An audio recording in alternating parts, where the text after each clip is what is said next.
Monsieur le Président de l'Association des maires de France, Monsieur le Président du Sénat, Monsieur le Président de l'Assemblée nationale, Monsieur le maire de Paris, Mesdames et Messieurs les maires, je veux vous dire que je suis heureux de m'adresser à nouveau à l'Assemblée générale de l'Association des maires de France. Je connais l'importance de ce rendez-vous républicain qui permet l'échange et le débat entre les pouvoirs publics et chacun d'entre vous. Nous avons voulu que cette année 2011 soit celle des Outre-mer. Et permettez-moi donc de saluer avec amitié la présence de nombreux maires et adjoints venus des départements et des collectivités ultramarines.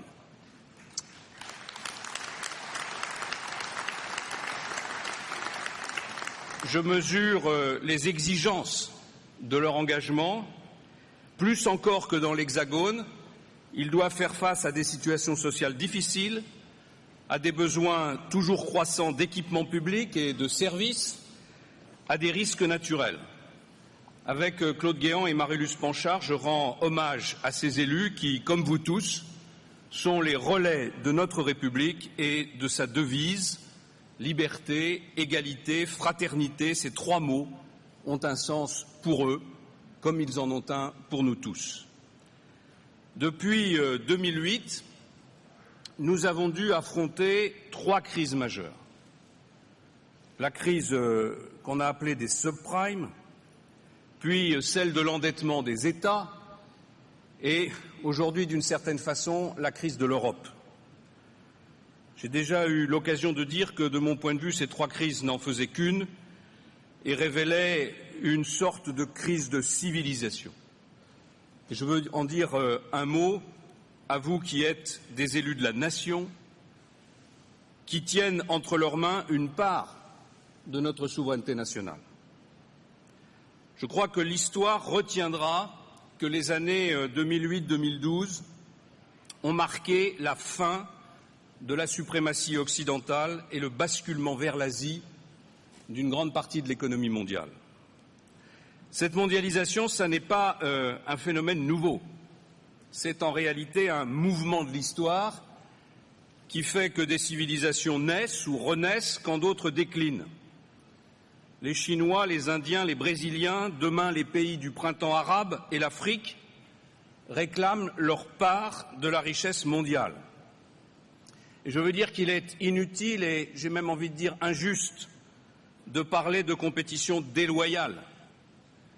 La compétition était-elle loyale quand à l'époque nous exploitions les richesses naturelles de ces pays pour les transformer chez nous en biens de consommation que nous leur revendions? Devant le mouvement inéluctable de rattrapage des pays émergents, nous aurions dû transformer notre société, moderniser l'organisation de notre État et de notre territoire, accentuer notre productivité. Mais nous avons hésité. Nous avons perdu une part de nos richesses du fait de la concurrence, sans finalement rien changer dans notre façon de vivre. Alors nous nous sommes endettés. Et nous nous sommes endettés comme la plupart de nos partenaires européens et comme pratiquement tous les grands pays industrialisés. Et désormais, c'est toute l'Europe qui doit surmonter une crise politique et financière qui est une crise qui met en danger 60 années de construction européenne. Avec le Président de la République, nous avons choisi notre stratégie. D'un côté, il faut plus d'Europe politique pour résoudre cette crise et de l'autre, il faut continuer de moderniser la France et de réduire nos déficits. L'Europe d'abord. Dans l'urgence, nous mettons en place des instruments financiers pour résister à la spéculation et pour répondre à la peur des investisseurs. C'est l'objet du Fonds européen de stabilité financière, relayé par les débats qui ont toujours cours autour du rôle central de la Banque européenne. Mais la crise européenne a révélé autre chose. Elle a révélé un grave défaut de gouvernance. Et finalement, c'est là le nœud du problème que nous affrontons aujourd'hui. Parce qu'après tout, des pays endettés, il y en a d'autres. Les États-Unis sont plus endettés que nous. La Grande-Bretagne aura cette année un déficit de près de 9%. Et pourtant, c'est sur la zone euro que la foudre s'est abattue. Et si elle s'est abattue sur la zone euro, c'est parce que Au fond, les investisseurs ont senti qu'il y avait là une fragilité dans notre organisation politique. Les compromis que nous avons élaborés depuis des années pour tenter de concilier les intérêts de chacun en Europe n'ont pas résisté à la violence de la réalité que nous devons affronter. Nous nous sommes dotés d'une monnaie commune, mais nous avons maintenant besoin des institutions politiques et financières qui peuvent seules assurer la pérennité de cette monnaie. Dans l'attente d'une modification profonde des traités européens, qui est nécessaire, mais qui prendra, nous le savons tous, du temps, aujourd'hui, seule une union intergouvernementale très forte au sein de la zone euro nous permettra de résister aux coups qui ébranlent les liens que nous avons patiemment tissés depuis la Seconde Guerre mondiale entre les puissances européennes. Et vous savez bien qu'au cœur de cette union intergouvernementale resserrée, il y a la France et l'Allemagne. Le rapprochement franco-allemand, ce n'est pas seulement un projet en soi, c'est en vérité un point de départ pour entraîner l'ensemble du continent vers une nouvelle frontière, une zone euro puissante dont les économies progressivement convergent et qui ensuite éclaire le chemin de l'Union européenne dans la confrontation avec les nouvelles puissances.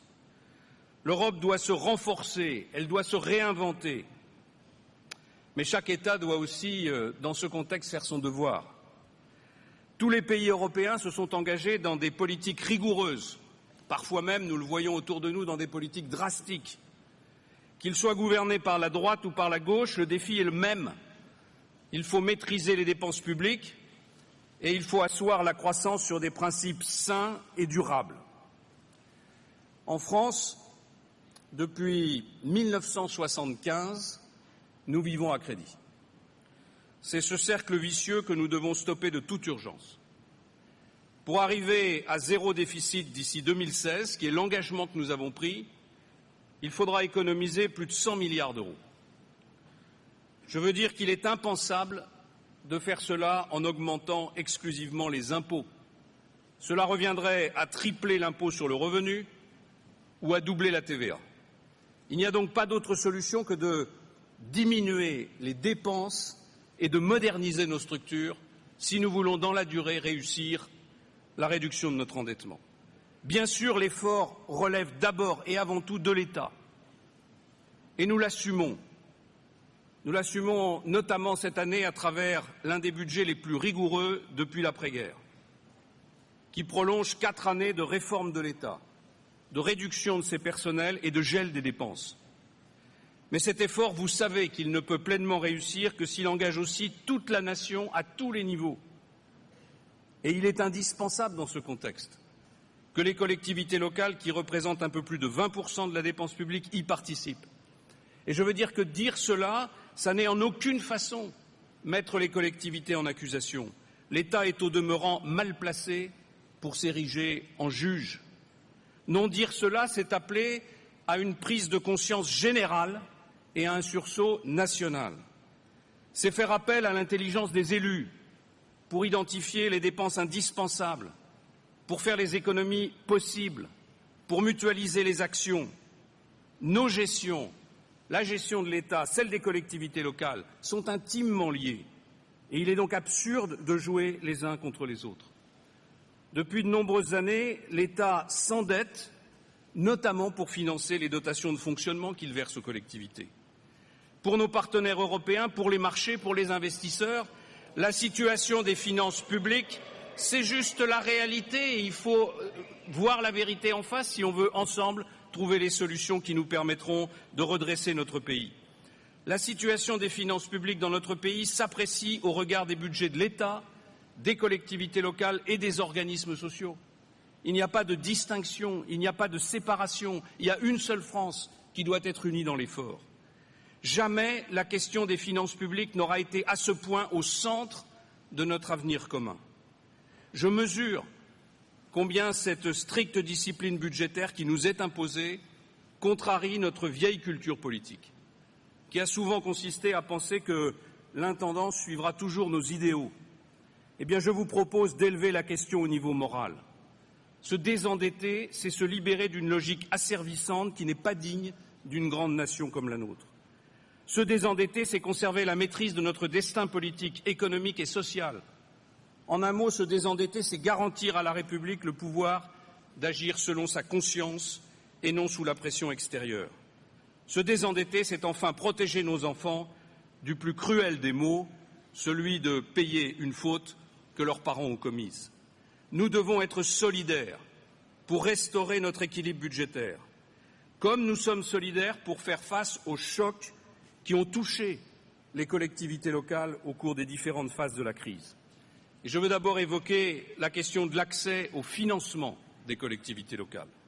Je sais qu'il s'agit d'un sujet de préoccupation essentiel pour vous. Jacques Pélissard a eu d'ailleurs l'occasion de venir m'en parler à plusieurs reprises. Nous avons déjà apporté plusieurs réponses et d'autres sont à l'étude. Nous avons mobilisé 3 milliards d'euros sur les fonds d'épargne des Français pour permettre de financer à la fin de 2011 et au début de 2012 les projets d'investissement des collectivités et des hôpitaux publics. Ces fonds sont distribués par la Caisse des dépôts et consignations et par le réseau bancaire et ils sont dès à présent mobilisables. J'ai bien entendu votre inquiétude sur la question de savoir si ces fonds seraient suffisants par rapport aux besoins des collectivités. Je vous indique dès aujourd'hui que nous sommes prêts, avec la Caisse des dépôts et consignations, à porter à 5 milliards le niveau de ces fonds pour faire en sorte que les dépenses de la fin de l'année et du début de l'année 2012 soient assurées. Mais au-delà de cette mesure, qui n'est qu'une mesure d'urgence, nous sommes en train de constituer, avec la Caisse des dépôts et la Banque postale, un véritable pôle public destiné à prendre le relais auprès de vous de ce que le Crédit local de France puis Dexia ont pu être pendant des années. Cet établissement sera opérationnel dès le début de l'année prochaine et il proposera des offres qui seront complémentaires de celles des banques commerciales et qui seront un gage de simplicité, de sûreté et de transparence dans l'accès au financement. Vous avez, Monsieur le Président Pélissard, pris l'initiative de créer une agence de financement des collectivités locales. Comme vous l'avez indiqué, des travaux préparatoires approfondis ont été menés par vos équipes. Il y a eu un débat à l'Assemblée nationale récemment et j'ai demandé au ministre de préparer un rapport au Parlement pour la mi-février. Je veux vous dire que j'accorde une très grande attention à cette initiative. Je sais l'importance que vous y attachez et il me semble qu'il y a là un élément qui permettrait à la fois d'assurer un complément avec la mise en place du pôle public et qui en même temps symboliserait cette mutualisation des moyens que par ailleurs nous appelons de nos vœux.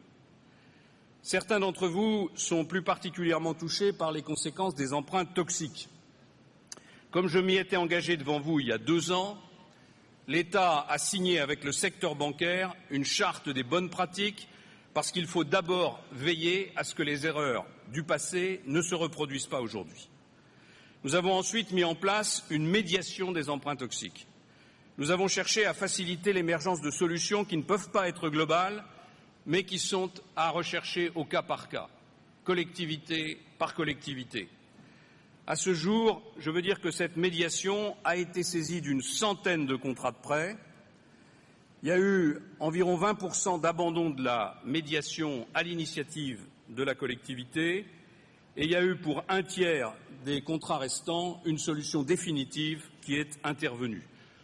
Je veux aujourd'hui vous inviter, en tout cas ceux qui sont concernés par cette question, à saisir la médiation et à accepter les restructurations de dette tant que c'est encore possible, c'est-à-dire avant que les frais financiers ne s'envolent.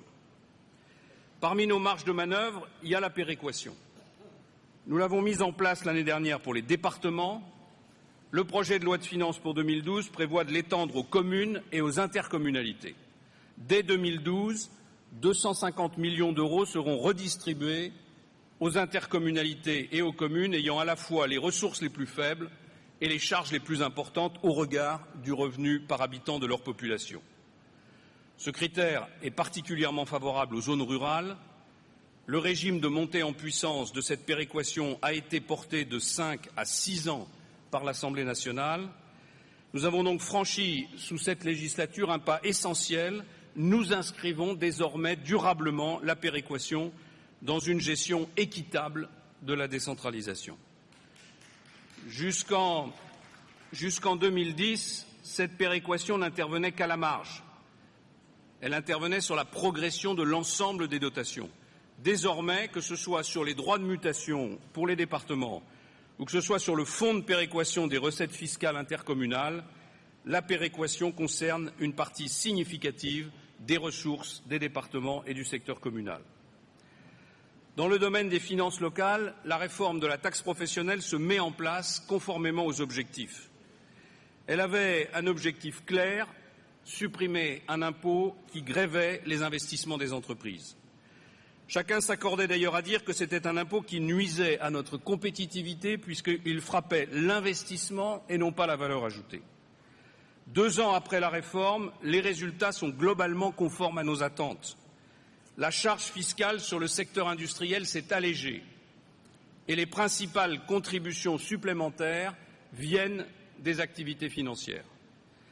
La réforme de la fiscalité locale reposait sur un principe clair de compensation aux collectivités locales.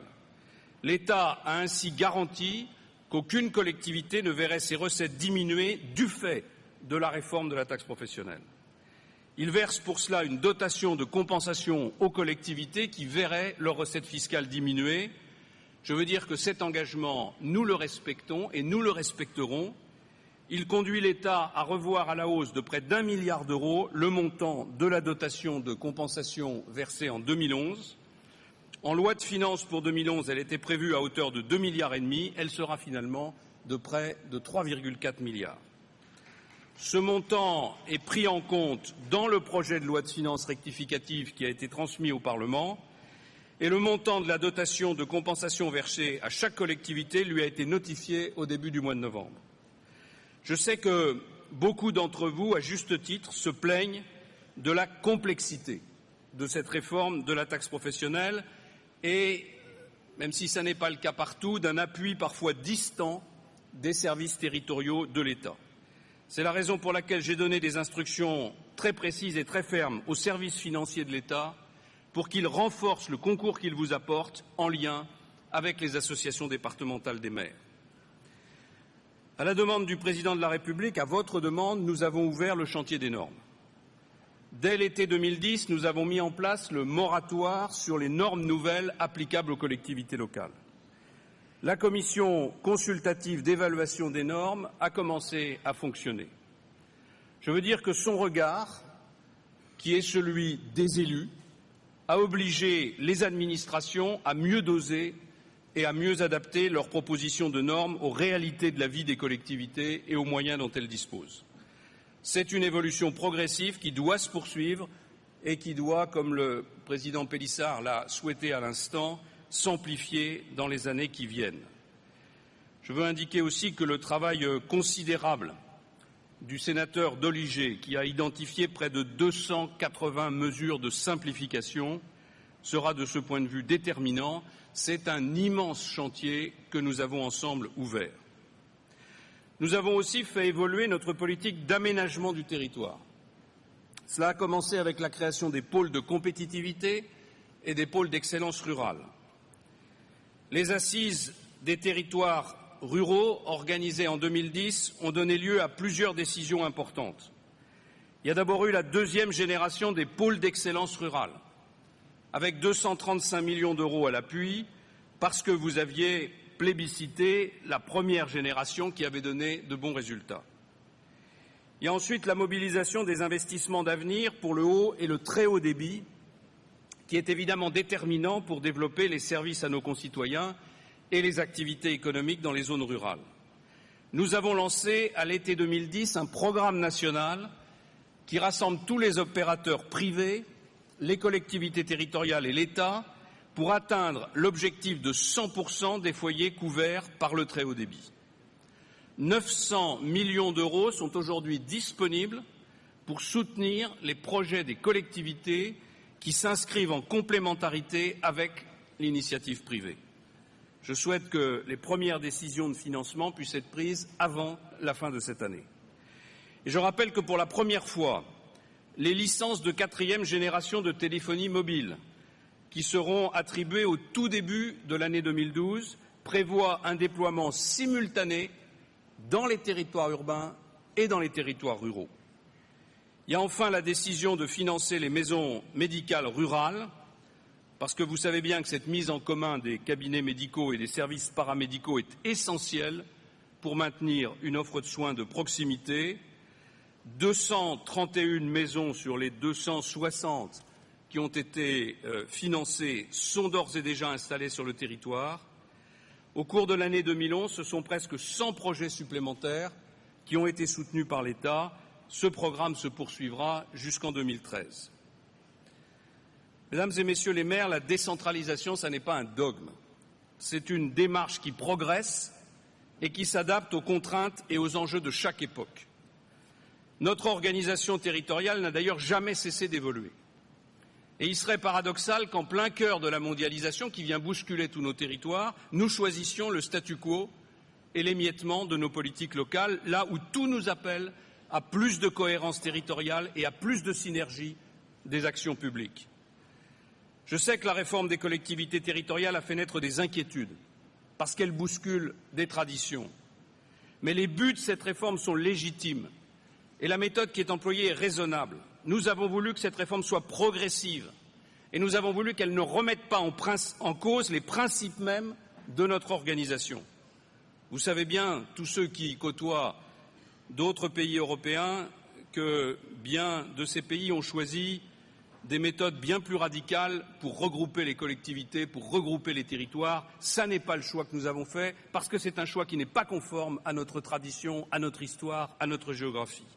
Nous avons privilégié la rationalisation de l'intercommunalité et le rapprochement entre départements et régions par le conseiller territorial. La loi aurait pu décider de son application quasi immédiate. Nous avons privilégié une période de transition jusqu'en 2014. Il était et il est essentiel de créer des entités plus puissantes.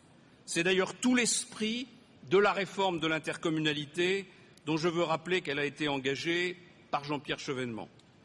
Je veux rappeler nos objectifs. D'une part, il s'agit de réaliser une couverture intégrale du territoire par des intercommunalités, car on ne peut pas imaginer qu'à l'avenir, compte tenu du développement de l'intercommunalité, il y ait des territoires, il y ait des communes qui restent complètement à l'écart de cette coopération. Et d'autre part, il s'agissait d'avoir des intercommunalités qui puissent mettre plus de moyens en commun pour offrir de meilleurs services à nos concitoyens, tout en rationalisant les coûts. J'ai été longtemps maire et je connais les nécessités du regroupement communal que j'ai largement pratiqué en Sarthe. Mais je sais aussi les obstacles qu'il faut savoir franchir par la conviction, par le dialogue et par l'effet d'entraînement. Ma philosophie est très claire. Quand on a un accord suffisamment large, il faut avancer, parce que les hésitations de quelques-uns ne peuvent pas éternellement bloquer la volonté fédératrice de tous les autres. Mais quand cet accord n'est pas suffisamment robuste et consensuel, alors il faut prendre le temps nécessaire pour y travailler. Je vois ici dans la salle les élus de la communauté de communes de Brulon et celle de Loué dans la Sarthe. Ils brûlent d'amour depuis longtemps les uns pour les autres. Pourquoi les empêcherions-nous de s'unir dans les meilleurs délais? Mais je ne crois pas au mariage forcé. Et je veux dire que partout où c'est nécessaire, j'ai souhaité que le temps vous soit accordé pour que se dégagent des majorités d'élus en faveur des projets. Et ces majorités, mesdames et messieurs les maires, seront constatées par la consultation des commissions départementales de coopération intercommunale, même après la date du 31 décembre prochain. C'est ce que j'ai écrit récemment au président Pélissard. Comme lui, j'ai la conviction que les élus doivent se faire entendre jusqu'au bout de la démarche. C'est un engagement que je prends et les ministres de l'Intérieur et des collectivités locales ont donné toutes les instructions nécessaires au préfet pour que cet engagement soit respecté. Jacques Pélissard a déposé une proposition de loi pour ajuster la réforme de l'intercommunalité. Elle a déjà été examinée en commission à l'Assemblée nationale. Je suis et je veillerai à ce qu'elle soit inscrite à l'ordre du jour du Parlement.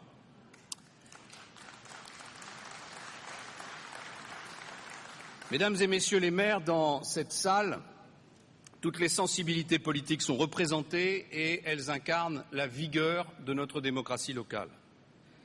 Mais au-delà des logiques de parti, au-delà de nos différences, vous savez bien qu'il y a des questions essentielles qui nous transcendent. Il faut adapter notre pays à la mondialisation si nous voulons préserver le meilleur de notre héritage. Et ça ne se fera pas sans quelques sacrifices. Il faut renforcer notre compétitivité et notre productivité pour aller chercher la croissance. Il faut réduire nos dépenses publiques pour retrouver des marges de manœuvre. Et cela passe par une rationalisation de nos structures étatiques et locales. Que nous soyons de droite, de gauche, du centre ou sans étiquette, nous avons ensemble un devoir de lucidité et un devoir d'action. L'époque que nous vivons peut nous sembler cruelle, parce qu'elle déchire le voile de beaucoup d'illusions anciennes. Mais c'est un moment de vérité qui doit nous apparaître salutaire.